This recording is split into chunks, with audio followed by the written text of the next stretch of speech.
So we're up to part 2 of our story.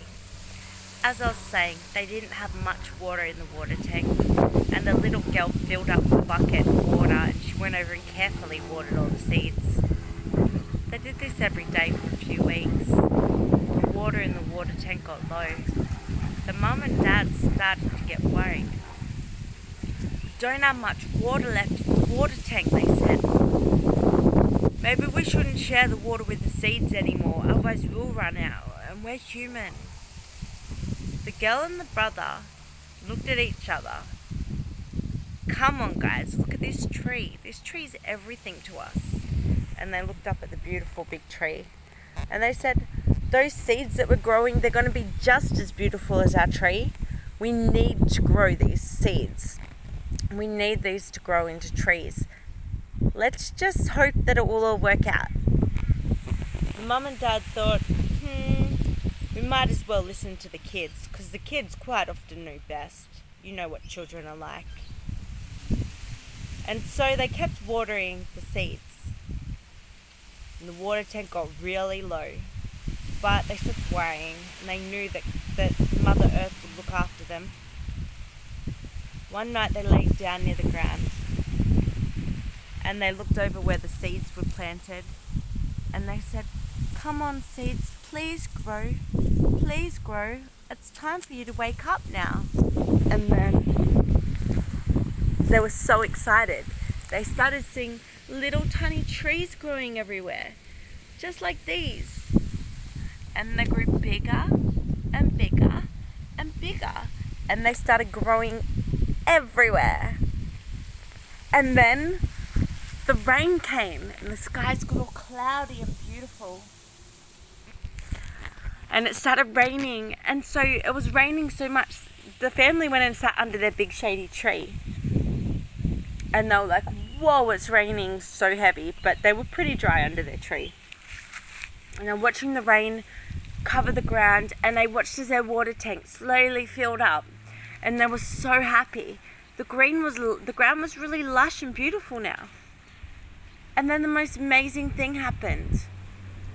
Not only did their seeds and their trees grow really big and strong, like magic, so fast, all these other seeds that were buried under the ground for a very long time sprouted to life too. Baby seeds from trees that used to stand hundreds of years ago, thousands of years ago. Trees that were long lost, but their seeds still remained under the soil. And they grow and they grow and they grow. They grow all the time. And they grew that day as well, and they grow into the future. The kids were so happy. The mum and dad were so happy. And in a very short time, there was a beautiful forest there on their property that was once arid and bare and sad. It was so amazing. Grandmother Earth was really, really happy. Mother Earth or Grandmother Earth. She was really happy anyway. And they sat there and they were really excited, and all the birds started flying around. There were so many birds. Thousands and thousands of birds. Native budgies and rainbow lorikeets. My people call them warra birds. Rainbow lorikeets. Parrots. There was loads and loads of birds. Cockatoos, you name it. They were there, even finches, all these beautiful animals. The water tanks were full, everyone was happy. Then something even more magical happened. They were sitting out there one day, and the girl said to her dad and mum and her little brother, "You know, it'd be pretty cool if we had a magical billabong here, and we got to go for a swim in it. You know, a billabong's like a pond." And then that night they went to sleep, and these shooting stars flew across the sky. And the girl had a dream. And in a dream, this grandmother spirit came and said, "I'm going to make your wish come true. In the morning you'll wake up, there'll be a billabong just for you. Well, for you to share and for you to take care of. You'll be the custodian of the billabong, and you must make sure it's always kept safe and clean." And the girl was like, "That's really cool. I'd love that." And anyway, she woke up in the morning, she looks around for this billabong. Where would the billabong be, she said. She walked over to a spot in the ground and she went tap, tap on the ground, and just like magic, water came up. Wow, she said, it's a magical billabong. And it was a nice big sized billabong and it was beautiful.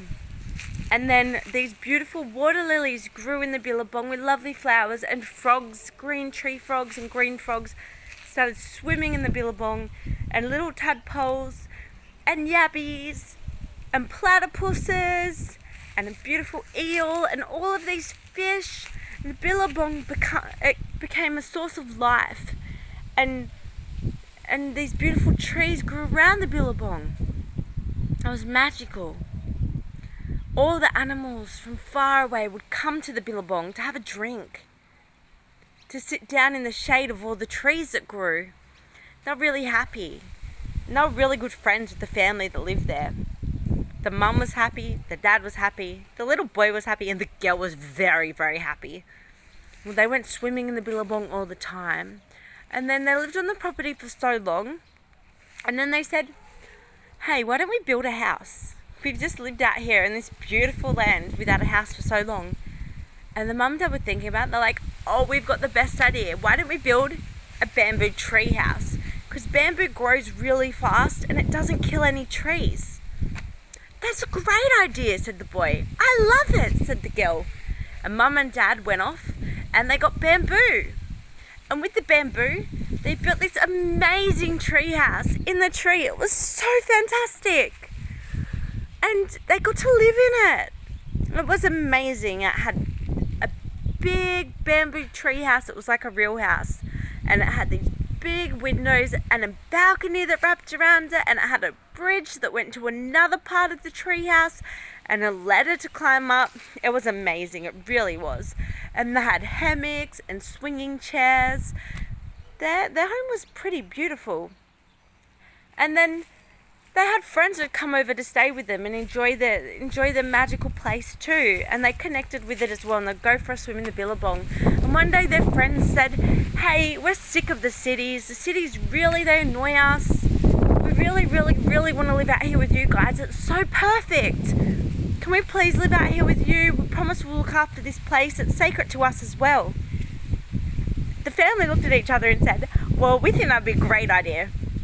And so they got their bamboo together and they built a house on the side of the billabong, like a boathouse.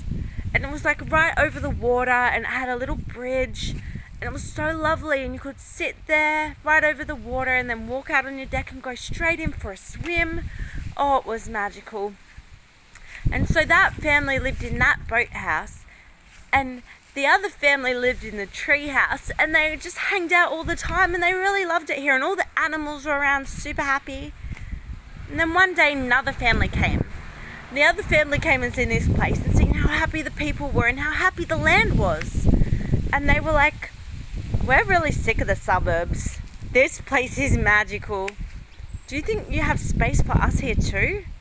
They're like, yeah, we do. Would you like to live here?